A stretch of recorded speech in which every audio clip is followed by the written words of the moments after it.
بسم الله الرحمن الرحيم. السلام عليكم ورحمة الله وبركاته. يا مساء الفل عليكم جميعا. نلتقي اليوم في أول فيديو من الفصل الرابع اللي بنتكلم فيه عن إزاي تعمل متجر إلكتروني كامل احترافي على الإنترنت.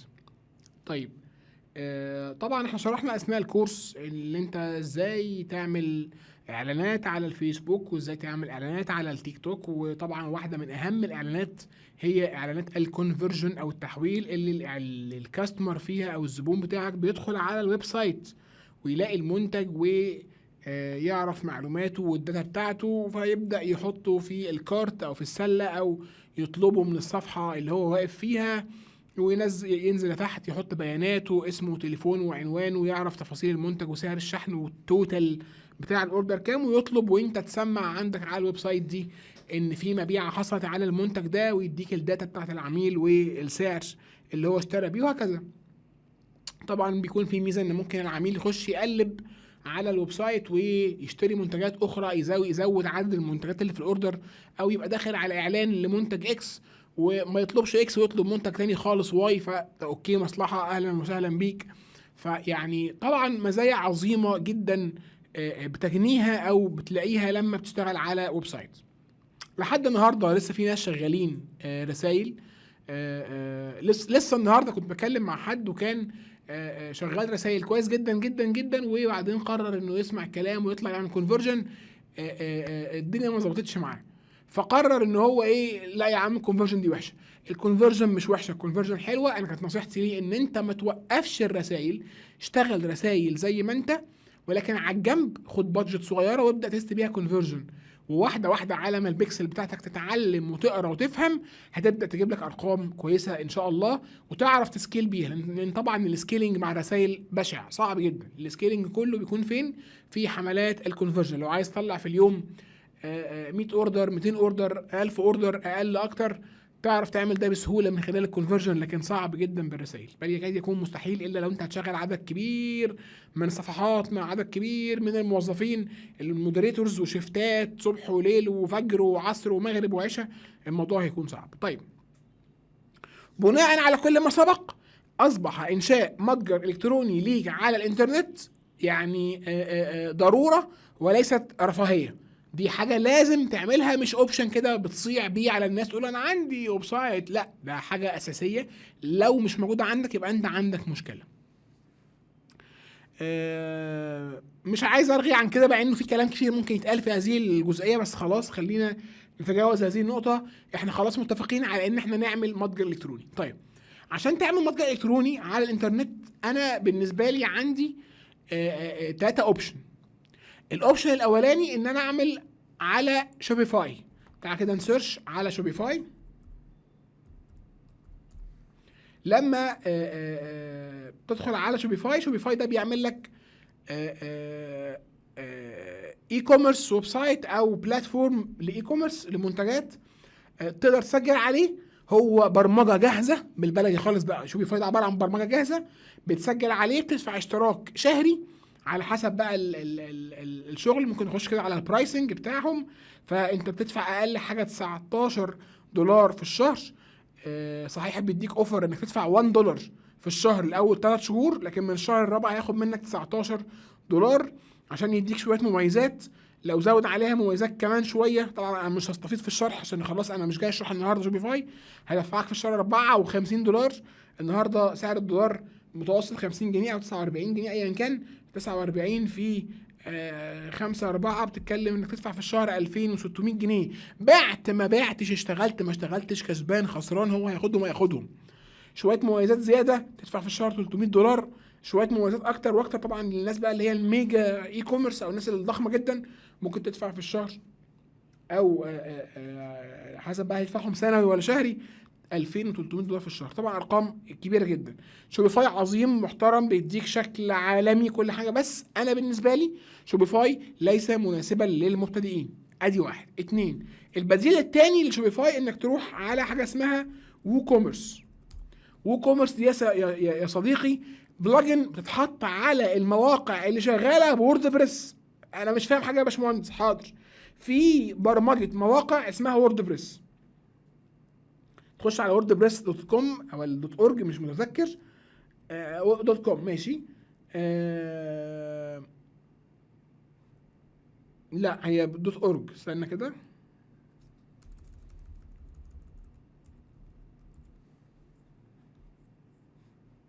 يعني انا مش متذكر، هي صح كده مظبوط.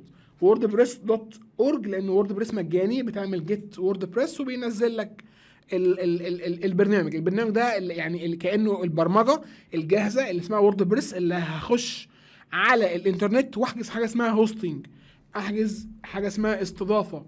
طبعا في مليون استضافه زي هوستنجر وبلو هوست وهوستجيتور و اذا تيليكوم بقى عندها هوستنج اهو، مصرية الاتصالات عندها هوستنج ماشي، ونمشي في 100,000 حاجه عندهم هوستنج.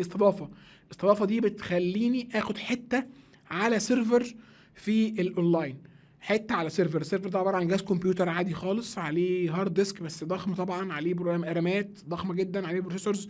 انت بتاخد حته منهم وتقول له يا باشا انا عايز اخد الحته دي، والناس اللي هتخش يخشوا على الحته دي بس بالظبط. هترفع ايه ده يا ريس على الحته دي؟ هرفع الووردبريس. الووردبريس ده بيخليك تعمل ويب سايت. الكلام لو صعب عليك تجاوزه معلش، بس انا بس بشرح عشان يبقى انت عندك باك جراوند عن لما تسمع كلمه ووردبريس، تسمع كلمه وو كوميرس، تبقى فاهم ده ايه يعني. فاسمع، سوري انا خبطت الميكروفون، فاسمع الكلام تاني بالراحه. انا بروح على الويب سايت، على مواقع الهوستنج، اختار هوستنج، اشتري هوستنج من عندهم. دي بيكون بقى فيها اسعار كتير، يعني مثلا لو دخلنا على هوستنج بلو هوست مثلا ده، هتلاقي اسعار من اول 3 $4 في الشهر اتليست، عشان بس اخد هوستنج ادي $4 في الشهر. لما ادفع سنوي، لما ادفع في 3 سنين، لكن لما ادفع شهري هيبقى اغلى من كده كمان، وفي ب6.5 وفي ب7، تمام زي الفل. فهاخد هوستنج حلو، وبعدين ارفع عليه وورد بريس ببلاش حلو، وبعدين ارفع على الوورد بريس حاجه اسمها وو كوميرس، دي بلجن او اضافه او برمجه زياده تتحط على الوورد بريس عشان تخليه وو كوميرس، تخليه حاجه ليها علاقه بالاي كوميرس، تخليه في بقى ان انا اضيف منتجات واسعار واعمل برودكت بيج، صفحه المنتج، واعمل لاندنج بيج. رأيي الشخصي رقم 2، وو كوميرس وورد بريس ليسوا للمبتدئين. إذا أنت مش مبتدئ، إذا أنت مبتدئ، إذا أنت مش براند، إذا أنت مش حد ضخم ومعاه فلوس وشركة وميديا وتيمات وبرودكشن وليلة كبيرة، ولا تروح لأوبشن شوبيفاي، ولا تروح لأوبشن وو كوميرس أو وورد بريس، امال تروح فين؟ تروح على شركات بتعمل لك متجر الكتروني باسعار على طول. اخش اقول له انا عايز متجر، يديني متجر على طول. دول كام شركه في السوق؟ كتير. اشهرهم: 1 ايزي اوردر، 2 منصه مغربيه اسمها يو كان دوت شوب، دي برضو بتعمل لك متجر الكتروني مباشر. المنصه الثالثه اسمها lightfunnels.com.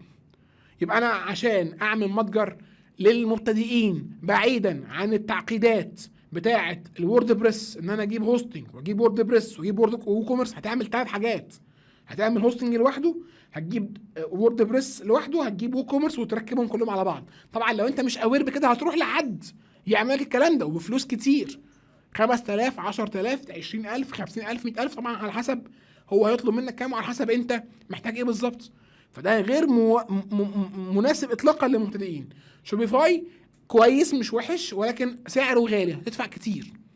ان انا ادفع في الشهر او 3 شهور كل شهر $1 زي الفل يا عم، انا مرضي. طب من الشهر الرابع هدفع $19 which is حسبة 1000 جنيه في الشهر، من غير حتى ما كح جوه كحه، من غير حتى ما اعمل اي حاجه. برضو ده مش اوبشن مناسب جدا للمبتدئين. المناسب للمبتدئين واحد من ال3 دول: لايت فانلز، يو كان، وايزي اوردرز. وانا اخترت لك من ال3 دول ايزي اوردرز، اولا لانها منصه مصريه عشان اكون صريح معاك، سكه ودغري، انا بدعم ولاد بلدي. يعني يو كان منصه عربيه، اعتقد انها مغربيه. لايت فانلز اعتقد ان هي منصه يمكن مغربيه او اردنيه، مش متذكر. منشئها اسمه يوسف تقريبا، مش متذكر جنسيتهم ايه، بس تمام. ايزي اوردرز منشئها مصري اسمه ابانوب.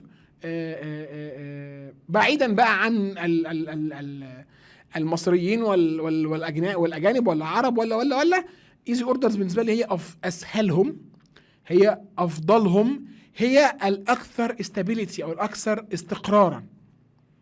ايزي اوردر بالنسبه لي هي الاكثر بعد تجربه على الثلاثه. ايزي اوردر بالنسبه لي هي التجربه الاكثر استقرارا، يعني هو اكتر ويب سايت مستقر، ولا بيقع ولا بيوقع ولا بيسقط ولا الكلام ده. بيحصل مشاكل بسيطه من الان لاخر ولكن بتتحل والناس متعاونه جدا جدا، وبناء على ذلك انا هختار لك ايزي اوردر. وصدقني وانس ان انت فهمت ايزي اوردر تقدر بسهوله تتعامل مع يوكان، تقدر بسهوله تتعامل مع لايت فانل. انت فهمت الكونسبت خلاص، فالموضوع بقى سهل. فباذن الله تعالى نشرح ايزي اوردرز. طيب ايه مميزات ايزي اوردرز؟ اولا انت بتنشئ متجر الكتروني مجاني. هو مش مجاني، يعني الكلمه دي غير ملائمه. هو مش مجاني لان مفيش حاجه في الدنيا مجانيه، يعني ويديك سيرفيس عظيمه. هو الفكره ان انت عشان تعمل المتجر نفسه ببلاش، صح، دي عندهم حق فيه، ولكن هو نظام محاسبته بالاوردرات، وده نظام يعني ملائم جدا جدا جدا للمبتدئين. المبتدئ اللي لسه داخل لو راح يشتغل بشوبيفاي هيدفع في الشهر، اشتغل ما اشتغلش ملوش فيه، شوبيفاي هياخد فلوسه. او يعمل وورد بريس ويجيب هوستنج ويحط كوميرس ويعمل بلجنز ويدفع المبرمج ويدفع، الناس دي كلها هتاخد فلوسها، اشتغلت ما اشتغلتش كسبان خسران هياخدوا فلوسهم. لكن النهارده عشان اعمل متجر الكتروني على ايزي اوردر مش هدفع جنيه، مش هدفع جنيه لحد ما اطلع المتجر اونلاين. امال هو هياخد مني امتى فلوس؟ هياخد مني فلوس على كل اوردر. لو نزلنا كده تحت شويه هتلاقي ان هو بيحاسبك فين، بيحاسبك ب2 سنت لكل اوردر. يعني حضرتك لو شحنت $1 يكفيك لحد 50 اوردر. كل $1 تحطه على المنصه يكفي معاك 50 اوردر. يعني انت لو بتجيب في اليوم 10 اوردرات يبقى $1 ده يكفيك 5 ايام. لو بتجيب في اليوم 10 اوردرات يعني بتجيب في الشهر 300 اوردر على 2 سنت، في 2 سنت. نقول من الاول 10 اوردرات في 30 يوم في 2 سنت، يعني انت عايز طول الشهر $6 فقط الاوردرات. $6 النهارده يعني اقل من 300 جنيه، لان الدولار النهارده ب 48 وشويه، طبعا بتاريخ اليوم الله اعلم بكره في ايه.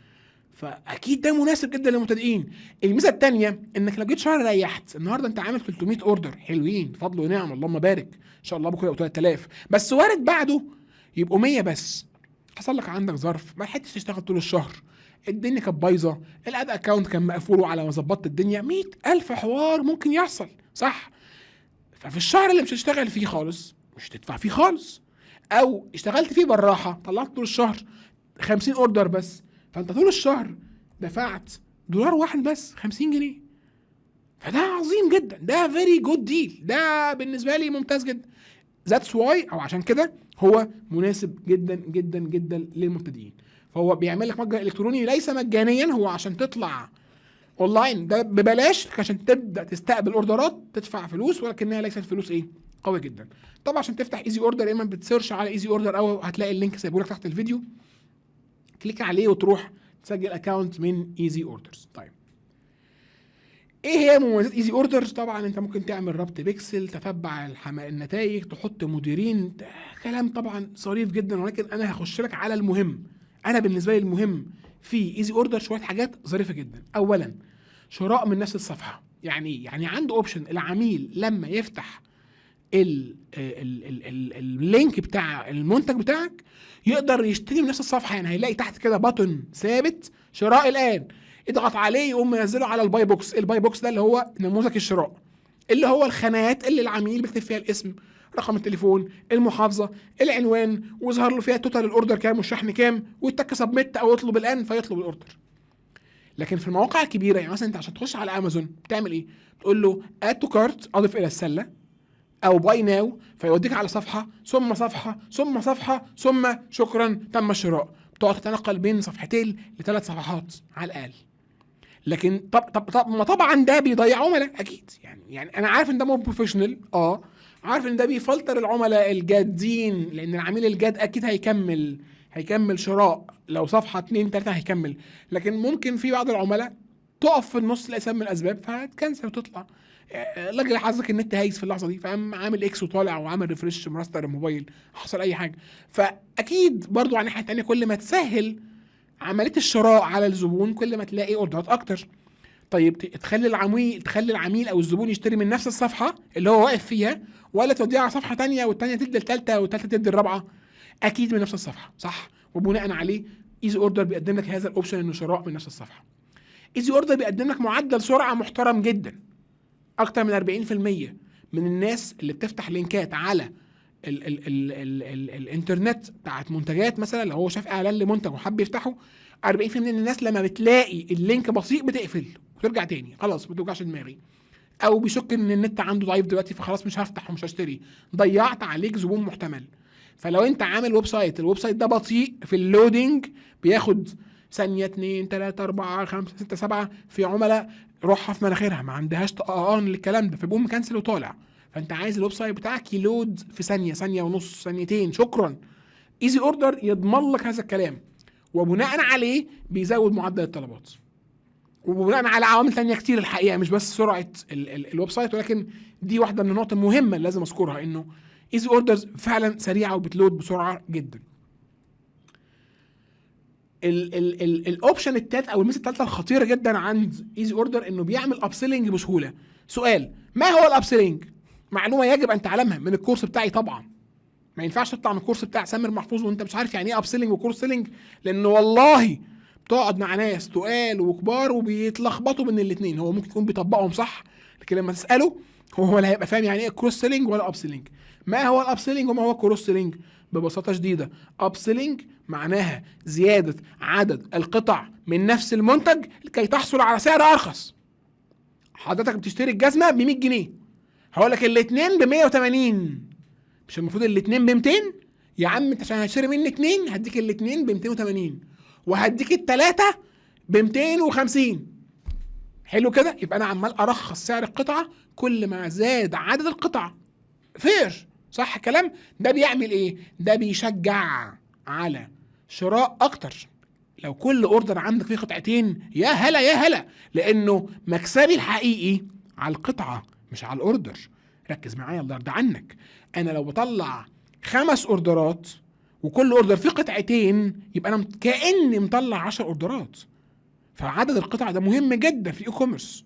انا كان لازم كل شهر احسب عدد القطع اللي بطلعها في عدد الاوردرات، لازم تطلع عندي على الاقل 1.7 1.8. لازم يعني قربنا على انه كل اوردر تقريبا فيه 2 قطعه، هو اقل قليل. يعني مثلا اغلبيه الاوردرات بقطعتين، وبناء على ذلك النسبه النهائيه بيطلع معايا مثلا 1.7 1.8. بقسم عدد القطع على عدد الاوردرات. فلو اقل من 1.5 احذر. طبعا في حاجات بتسهل الكلام ده، ان انت مثلا تكون شغال في فاشن. في الفاشن في مجال كبير ان الراجل يشتري نفس الجزمه كذا لون، بالذات الرجاله يعني الرجاله ما توصوش عادي جدا، ممكن يشتري نفس البنطلون نفس التيشيرت 5 مرات. صباح الفل، احنا ناس بسيطه يعني ناس سهله، ما عندناش مشكله. لكن طبعا الفيميلز استحاله يعملوا كده. فعموما عشان ما نطلعش بره موضوعنا، الفاشن عموما سواء الاحذيه او الملابس او الاكسسوارات بتوفر بيئه اسهل، توفر فرصه افضل ان الناس تعمل ابسيلينج. تاني سريعا، الابسيلينج ان الراجل يشتري عدد اكبر من القطع نظير الحصول على ديسكاونت، ده اسمه ابسيلينج. يشتري عدد قطع ايه اكتر؟ ايه؟ من نفس المنتج. يعني نفس المنتج اشتري منه قطعتين، نفس المنتج اشتري منه 3، نفس المنتج اشتري منه 4. امال ايه الكروس سيلينج؟ كروس يعني عكسي، اني اربط لك المنتجات العكسيه ببعضها، يعني منتج مختلف عن المنتج بتاعك. بمعنى حضرتك دخلت تشتري ترنج، وانت بتشتري بقول لك ايه، ما تبص كمان على الترنج ده يا صاحبي، ايه رايك فيه؟ بذمتك مش حلو؟ طب لو اديتهولك ب 200 جنيه ما يجيش معاك سكه؟ عارف انا بتكلم بلغه بلدي، لكن هو الكروس سيلينج ده مبدأه. مش انت خلاص ارتضيت انك تشتري الترنج ده 300؟ طب ايه رايك يا صاحبي لو اديت لك ترنج تاني عليه، بص الشياكه، بص الحلاوه، واديك الاثنين ب 550، اديك الاثنين ب 500، ايه رايك؟ هو ده الكروس سيلينج، انك تعرض منتج اخر على العميل بعد ما يكون خلاص اشترى، او اثناء ما هو بيشتري منك المنتج الاساسي اللي انت مدخله من الاعلانات. مثال شهير مثلا، انه مثلا عميل يكون داخل طالب شوز، فاقول له ابعت لك معاها ورنيش عشان تحافظ على الشوز تفضل بيضة وناصعة وتمام، والورنيش ده سعره اصلا 80 جنيه بس، انا ادوك ب 50 جنيه بس. وانت جملته معاك 40 او 35 وانت مرضي بال 10 جنيه دي، بس عشان ايه؟ عشان واحد هتعلي نسب التسليم. تخيل العميل لما يكون طالب حتتين او ثلاثه نسب استجابته للتسليم تكون افضل. العميل لما يكون جاي له هديه او هيعتبرها كده حاجه زياده على الاوردر، يقول لك يا عم ده جاي معاك ورنيش يا عم صباح الفل ناخده يا عم. حاجات عبيطه كده ونفسيه جدا، ولكن بتفرق جدا في نسب التسليم. قد يكون اصلا فعلا انت عارض عليه سعر المنتج التاني بسعر هايل، لانك مش صارف حاجه على المنتج التاني. خلي بالك لما تيجي تسعر المنتج بتاع كروس سيلينج ده، انت بتسعره بسعر وينر، سعر نار. ليه؟ انت مش صارف عليه ادز. اكبر تكلفه لو انت ارجع كده فيديو التسعير، اكبر تكلفه الادز. سعر الاستحواذ على العميل مثلا ممكن يكون 40 جنيه، وبعد حساب نسب التسليم ونجيب سعر الاستحواذ الحقيقي. فاكر لما كنا بنحسب بقى سعر الاعلان الحقيقي يطلع كام؟ يطلع 80 جنيه، يطلع 100 جنيه. صباح الفل. ده تكلفه كبيره. ممكن يبقى المنتج اصلا ب 100 جنيه وتكلفه العميل في الادز 100 جنيه. ممكن تخيل. فتكلفه ضخمه. لكن المنتج اللي انت حاطه في الكروس سيلينج ما فيهوش ادز، لانه الاوردرات اللي هتيجي عليه جت زياده. انت مش عامل ادز على المنتج بتاع الكروس سيلينج، انت عامل ادز للمنتج الاساسي وفي النص بتعرض. فمن كل 10 بيشتروا المنتج الاساسي، في 3 بيطلبوا المنتج الكروس سيلينج. صباح الفل. المنتج لو جملته 40 جنيه هحطه ب 55. انا مرضي جدا من 15 جنيه ده، وهو بره اقل حد ممكن تلاقيه حتى لو بيشتري من سوبر ماركت هتلاقيه بيتباع ب 60 و70. فالمنتج ده هيطلب جدا وهيعلي نسب التسليم. هذا هو الكروس سيلينج. يبقى عذرا، يبقى الكروس سيلينج هو ان انا ابيع للراجل منتج تاني مش ملوش علاقه بالمنتج الاولاني. اما الاب سيلينج ان ابيع له نفس المنتج بس بكميه اكبر، قطعتين 3 4 وهكذا. وبناء على كل ما سبق، الاب سيلينج والكروس سيلينج حاجات مهمه جدا. طب ايزي اوردر بيقدم لي ايه؟ بيقدم لي الموضوع ده بلاج اند بلاي. يعني ايه؟ يعني باشا انت عايز تبيع الحته بكام؟ بجنيه، والاثنين ب 180 قرش، والثلاثه ب 260 قرش. يلا يا باشا هتدخل له الداتا دي وتقول له يلا، هي يلا معاك. وهتلاقي طالعه في الويب سايت كده واضحه وصريحه، والعميل بيطلب يقول له باشا هتطلب قطعه بكذا، 2 بكذا، 3 بكذا، وهتاخد شحن مجاني، وتكتب اللي انت عايزه. هيعملها لك بلاج اند بلاي، يعني تكتين زرار هنتعلمهم ان شاء الله في الكورس هنا. شكرا. الكروس سيلينج كذلك، هتقول له باشا انا عايز المنتج ده، لما يجي يطلع مع المنتج ده بالسعر الفلاني. شكرا. خلاص. هو الراجل وهو بيعمل اوردر هيطلع له صفحه كده او بوب اب كده يقول له باشا مساء الخير، ايه رايك تاخد المنتج ده بالسعر الفلاني؟ ولا لا؟ لو هيقوم حاطه معاه في السله ومدخله معاه في الاوردر، لو لا هيكمل شراء المنتج الاولاني عادي خالص وكأن شيئا لم يكن. فده بيقدمه لك ايزي اوردر بمنتهى البساطه. كمان بيقدم لك صفحات هبوط احترافيه اللي هي اللاندنج بيجز. تعالى كده ننزل تحت، مدي مثلا سامبلز اهوت. تعالى نفتح مثلا سامبل زي ده، وسامبل مثلا اي حاجه مثلا زي ده مثلا. بيديك ده. تخيل ان ده يكون شكل الويب سايت بتاعك. تخيل هو دي اب سيلينج اهو يا باشا اهو. اشتري 2 قطع بسعر كذا، اشتري 3 قطع بسعر كذا. فيعني ادي شكل الاب سيلينج اللي بيظهر. تخيل ان يكون ده الويب سايت والناس بتقلب الصور بهذا الشكل. طبعا ممكن تفتحها من على الموبايل وتشوف برضه شكلها من على الموبايل عامل ازاي. بيكون برضه فيري بروفيشنال، حاطط اسئله واجابات وسياسه الاسترجاع ومش عارف ايه وبتاع. وتنزل تحت تلاقي صور بص المنظر حلو، واشتري الان. طلعك على طول على الباي بوكس. وفي عندك هنا تحت ثابته وانت شغال دي ثابته، في اي لحظه قرر تطلب اضغط هنا طلعك على طول على الباي بوكس على نموذج الشراء. تخيل ان يكون ده الويب سايت بتاعك. تخيل يكون ده شكل الويب سايت بتاعك وانت شغال على ايزي اوردر. ممتاز. يعني فيري بروفيشنال، شغل حلو جدا، شغل عالمي. فطبعا ميزه قويه جدا عند ايزي اوردر ان هي بتعرض لك او بتوفر لك بسهوله انك تعمل لاندنج بيجز او صفحات هبوط احترافيه. كمان بتعمل حاجه اسمها فانلز هنشوفها ان شاء الله لو ربنا اراد. فتمام. واخيرا وليس اخيرا، متجرك يعمل 100% من الوقت بدون اي وقت اغلاق نهائيا. كلام عظيم. الاب تايم ده شرح الاب تايم. يعني ايه اب تايم؟ يعني انت شغال بنسبه قد ايه. ان شاء الله الاب تايم معاهم 100%. فده فيري جود اوبشن بالنسبه لك، حاجه عظيمه جدا. كمان اخر حاجه هنقولها في الفيديو النهارده انه لو انت شغال مثلا على منصه تاجر، تقدر تربط اكونتك في تاجر بمتجرك الالكتروني بحيث الاوردرات تروح بشكل اوتوماتيك. شايف العظمه؟ يعني انا عامل ويب سايت على ايزي اوردر، بيجي لي اوردرات، عايز اخد الاوردرات دي في شيت او واحده بواحده واروح احطها عند تاجر، لا ممكن اربط الاثنين دول ببعض. برضو انجزني نفس الكلام، ممكن وكذا افيليت تاني ممكن اربط الاثنين دول باكونت بحيث الاوردر يجي عند الويب سايت بتاعي في ايزي اوردر، اروح اعمل ريفرش عند تاجر الاقي جوه اكونت الاوردر نزل بعمولته، فصباح الفل انا مش مضطر ان انا اقعد انقل الاوردرات اوردر او اعين حد يروح يعمل التاسكات دي كل يوم، هي هتروح لوحدها. ده برضو فيري جود اوبشن. ف ايزي اوردر مليانه مميزات. انا طولت عليك معلش، لكن كان مهم ان احنا نشرح النهارده ايزي اوردر. ليه ايزي اوردر؟ اخر حاجه نسيت اقولها لك، انه 2 سنت للاوردر ممكن يكون جه في ذهنك، طب انا لو راجل جامد جدا وبطلع في الشهر 5000 اوردر في 2 سنت، انا هدفع في الشهر $100 يعني 5000 جنيه. لا ايه ده؟ لا ينفع بجد؟ طب انا راجل جامد جدا وبطلع في الشهر 10000 اوردر، بطلع كل يوم، اصل هم 10000 اوردر يا صديقي 300 اوردر في اليوم، 350 اوردر في اليوم يطلعوا لك في الشهر 10000 اوردر عادي يعني، بتتعمل. يعني ما تحسسنيش ان الدنيا صعبه قوي، والله بتتعمل وعملناها كتير. فصباح الفل، انا كنت بطلع بايدي من 10 15000 اوردر في الشهر بفضل ربنا اولا واخيرا. احنا مجرد اسباب.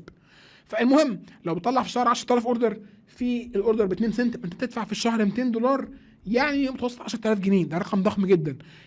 ايزي اوردر برضو ما سابتلكش الباب مفتوح للاخر، قالت لك في اشتراك ثابت ممكن تدفعه $50 وحط عدد الاوردرات اللي انت عايزه، عدد طلبات غير محدود. يعني ايه؟ يعني انا لو هطلع في الشهر 10000 اوردر هدفع $50 بس، اللي هم تقريبا 2500 جنيه. 20000 اوردر هم 2500 جنيه، لو دخلت 100000 اوردر هم 2500 جنيه او اقل. طبعا كل شويه سعر الدولار بيتغير، وهتلاقي جوه المنصه سعر الدولار بيتغير باستمرار، ف تابع قبل ما تشحن، وهوريك الكلام ده في الفيديو القادم ان شاء الله. فعندك برضو اوبشن ظريف جدا الناس اللي عندها طلبات كبيره، لا يطلع بره نظام الحساب ب 2 سنت، يدفع اشتراك $50 في الشهر ويحط عدد الاوردرات اللي ما بداله. فده برضو فيري جود اوبشن بيوفره لك ايزي اوردرز. طولت عليك بس كان كلام مهم. يلا بينا ندخل على طول على الفيديو القادم ان شاء الله، نشرح فيه عمليا ازاي نبدا نسجل على ايزي اوردر، وازاي نبدا نطلع المتجر الالكتروني بتاعنا. ابقوا معنا، اشوفك ان شاء الله على كل خير. السلام عليكم ورحمه الله وبركاته.